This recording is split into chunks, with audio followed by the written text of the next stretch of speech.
Dasar pada pembuatan video ini adalah mengapa tubuh bisa mengalami demam, organ tubuh mana yang mengatur suhu tubuh saat demam, dan apa hal pertama yang sebaiknya dilakukan saat kita demam. Belakangan ini kasus demam semakin sering kita temui, mulai dari anak-anak, orang dewasa hingga lansia semuanya bisa mengalaminya. Banyak yang langsung panik ketika suhu tubuh mulai naik, khawatir terkena infeksi serius, bahkan mengkaitkannya dengan berbagai penyakit berbahaya. Padahal, demam bukanlah penyakit melainkan tanda bahwa tubuh sedang berjuang melawan sesuatu. Suhu tubuh yang meningkat adalah respon alami sistem imun kita untuk melawan virus atau bakteri yang masuk.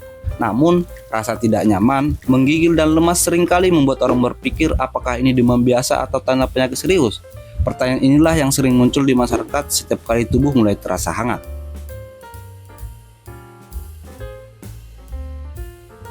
Pernah merasa badan panas, lemas, dan bingung harus apa?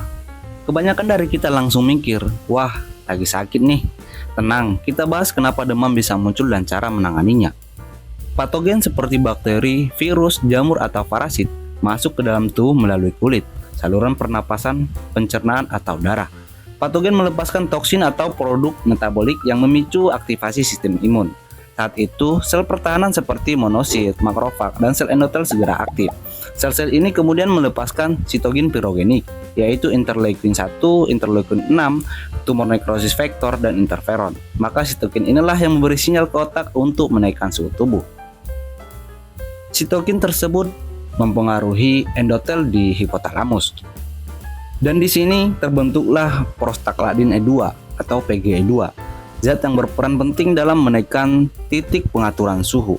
Lalu kemudian PGE2 meningkatkan cyclic AMP di hipotalamus sehingga pusat pengatur suhu tubuh atau termostat alami kita berubah dan tubuh kini menganggap suhu normal harus lebih tinggi.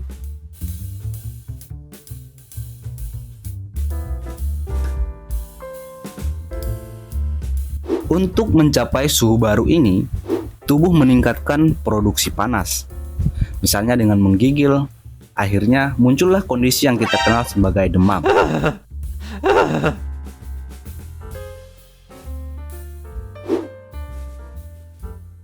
Istirahatlah yang cukup, gunakan pakaian yang nyaman, dan kompres hangat di dahi atau ketiak. Minumlah air putih yang cukup, karena demam dapat menyebabkan kehilangan cairan melalui keringat. Berjemurlah sekitar 10-15 menit di pagi hari dan atur suhu ruangan dengan sirkulasi udara yang baik. Udara segar baik untuk pemulihan kesehatan dan menurunkan demam.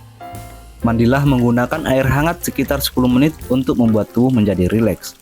Jika sudah merasa tidak nyaman, boleh mengkonsumsi obat penurun panas seperti paracetamol atau ibuprofen sesuai dosis yang dianjurkan.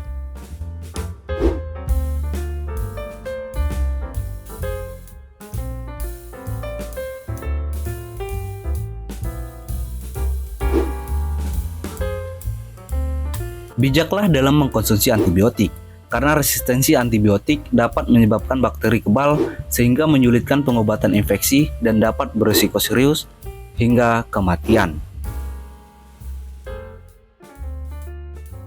Sop sangat bagus saat tubuh demam apalagi ditambah dengan jagung.